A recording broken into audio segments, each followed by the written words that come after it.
1 Januari 2020. Game akan segera dimulai.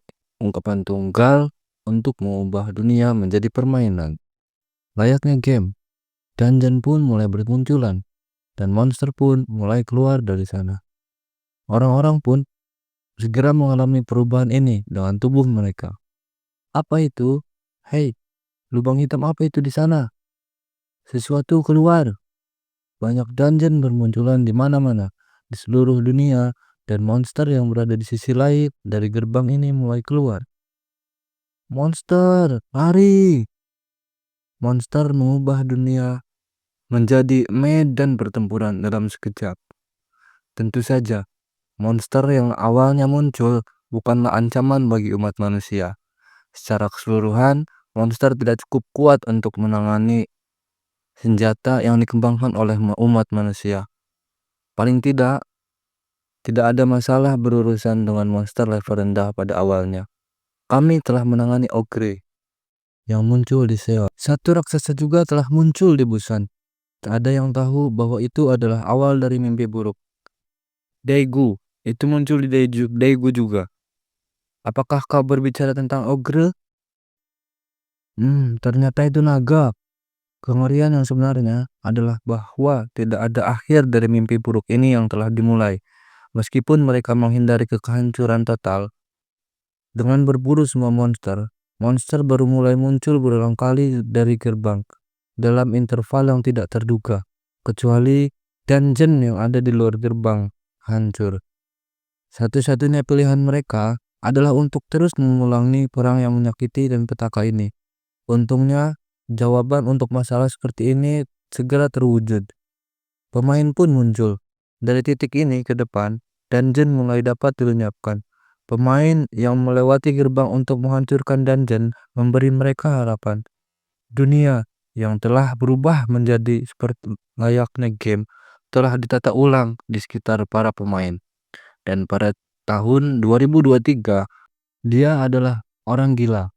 Fakta bahwa dia awalnya bekerja sebagai tentara bayaran sudah membuktikan maksudku.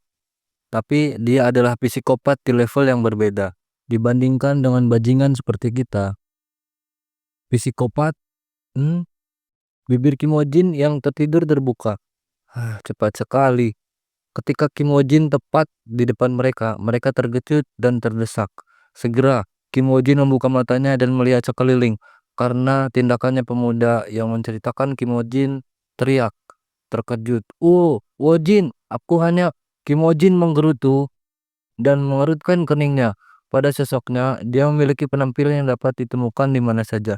Namun saat dia membuka matanya, sorot matanya tidak tampak seperti manusia. Itu lebih mirip dengan binatang buas yang telah memperhatikan aroma darah lezat yang tersisa. Kimojin yang mengamati mereka dengan ekspresi berbahaya, berkata dengan heran, Yang Jaeho? Iya? Apakah kau yang Jaeho? Iya, jawab pemuda itu. Yang Jaeho secara naluriah. Pada saat itu, Kimojin mendekati Yang Jaeho dan mengamatinya dengan cermat. Itu pemandangan yang aneh. Tiba-tiba, semua orang yang duduk di truk tersapu. Kemudian, ketika mendengar suara radio, semua orang melompat keluar dari truk, bergegas keluar dengan senjata mereka. Masing-masing mulai berdoa ketika mereka bergerak. Ya Tuhan, demi Tuhan, aku berdoa agar anggota Guild Mesias datang kemari. Tolong minta seseorang dari Guild Mesias datang ke sini. Saat mendengar doa itu, Kimojin memiliki ekspresi kosong di wajahnya. Pada saat itu, jujur saja, Kimojin sangat bingung. Bukankah aku sudah mati? Pikirnya.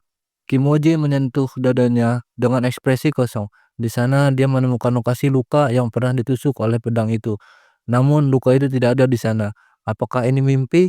Seolah-olah semuanya adalah mimpi. Atau mungkin apakah semua ini adalah mimpi? Tidak, itu tidak mungkin. Namun kemarahan dan kebencian yang memenuhi hati Kimojin membuat menjadi jelas baginya.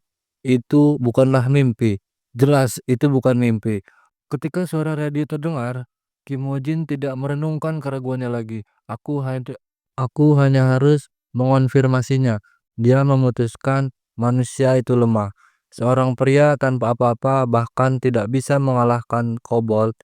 Namun manusia memiliki peralatan yang berbeda. Dengan hanya sekantong senjata, mudah untuk memusnahkan sekelompok monster biasa.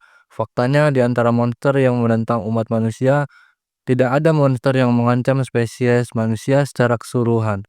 Bahkan, tidak ada kebutuhan untuk menggunakan senjata nuklir. Masalah utamanya adalah kerusakan jaminan. Jika bahkan mobil yang tak terhitung jumlahnya berjalan di 10 jalur di pusat kota Seoul, menabrak trotoar, itu akan menyebabkan kekacauan besar, pembantaian besar-besaran, dan kepanikan meluas. Lalu, apa yang akan terjadi jika monster hanya bisa dikalahkan oleh hujan tembakan? Tentu saja akan ada banyak korban, namun kerusakan properti yang ditangani di daerah tersebut tidak dapat dijelaskan. Tidak dilakukan lagi. Prioritas paling penting ketika mengatasi monster adalah mengurangi kerusakan properti. Itulah alasannya. Persetan, kenapa harus pasukan orb? Sesungguhnya menyakitkan untuk membunuh salah satu bajingan orc ini. Kita harus menggunakan setidaknya satu kartu kita. Orcs bukanlah jenis monster yang bisa dibunuh dengan senapan. Kita membutuhkan setidaknya RPG untuk membunuh bajingan seperti mereka. Alasan mengapa tentara bayaran hanya dilengkapi dengan senapan otomatis adalah tidak banyak amunisi. Kita mungkin harus melawan mereka dengan kapak. Selain itu, jumlah amunisi yang disediakan tidaklah cukup. Secara alami, itu adalah masalahnya. Jika orang yang disewa untuk membunuh monster oleh perusahaan outsourcing yang bahkan bukan bagian dari militer diberikan senjata seperti senapan mesin, tank, dan granat, menggunakan senjata itu dengan niat buruk, situasinya dapat memburuk menjadi suatu yang jauh lebih buruk. Kewajiban juga merupakan alasan mengapa mereka diberi banyak amunisi. Jadi hanya tarik pelatutnya ketika kau merasa yakin. Jangan buang-buang amunisinya. Baik, Roger. Bagus. Sekarang mari kita mengambil napas dalam-dalam dan bersiap untuk pertempuran. Sekali lagi, tentara bayaran mulai bernapas dalam-dalam. Namun suara tembakan terdengar saat semua orang mulai mengambil napas dalam-dalam. Duar, apa-apaan ini? Suara tembakan yang tiba-tiba membuat semua orang panik. Kemudian seseorang berteriak, Kim Woo-jin, bajingan gila Kim Woo-jin masuk ke dalam pasukan Orc sendirian. Kim Woo-jin, hanya nama itulah yang mereka butuhkan untuk memahami apa yang terjadi. Bajingan itu tentu saja dia yang akan mengacau dan membuat kita dalam masalah. Itu adalah situasi yang tidak bisa dipahami melalui akal sehat. Apa yang Kim Woo-jin lakukan sama sekali tidak masuk akal dan tidak bisa dipahami. Keparat gila. Jika kau ingin sekali mati, maka matilah sendirian. Apa yang dia lakukan? Aku tidak tahu. Alih-alih menembak dari jarak jauh, dia menarik pelatuknya lagi dan lagi saat dia semakin mendekat dengan orc yang lari ke arahnya. Duar! Dia seorang diri menempatkan peluru di kepala masing-masing orc. Apa itu mungkin? Satu tembakan, satu pembunuhan. Tapi itu bahkan bukan permainan. Namun tembakan Kimojin tidak diragukan lagi jauh melampaui tingkat akurasi normal. Semua orang menatap, seolah-olah Kimojin menggunakan semacam sihir. Seolah-olah Kimojin menggunakan sihir aneh untuk membuat semua orc yang dihadapannya tertidur.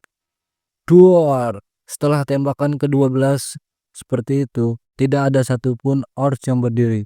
Apakah aku bermimpi sekarang? Para tentara bayaran berdiri terdiam di depan pemandangan seperti itu. Dan Kimojin yang telah menyelesaikan pemburuannya juga berdiri diam. Apa yang aku lihat bukan mimpi. Namun, dia tidak berdiri tanpa berpikir. Kimojin dengan tenang menganalisis situasinya. Jika semuanya adalah mimpi, aku tidak akan bisa melakukan hal seperti ini. Dia menyadari, paling tidak dia mengerti bahwa dia tidak bermimpi dan bahwa apa yang dia lakukan secara alami juga bukan mimpi. Sebab jika apa yang dialami ada di dalam mimpi, dia tidak akan memiliki akurasi seperti itu. Lebih jauh perasaan terbunuh, bau daging, dan darah monster yang terkoyak. Dan jeritan sengsara yang didengar Kim Woo-jin beberapa saat yang lalu tidak dapat dianggap sebagai mimpi. Dengan kata lain, semua yang Kim Woo-jin alami mungkin nyata. Untuk lebih yakin, bagaimanapun dia pasti membutuhkan lebih banyak bukti. Misalnya, aku perlu mengalami perubahan masa depan, tingkat bukti itu. Dia memutuskan ngomong-ngomong apa itu yang Jae-ho. Aku pasti bertemu dengannya saat aku bekerja untuk Delta Company. Aku dikaitkan dengan Delta Company pada awal Februari 2020 hingga 7 Maret 2023. Hari ketika aku terbangun sebagai pemain selama perburuan Arch. Kim Woo-jin mendengar pemberitahuan sistem pada saat itu. Kamu akan bangkit sebagai pemain. Pertarungan abadi mendapatimu. Utusan dunia bawah mencapai kamu. The Silent Hunter mendapatimu.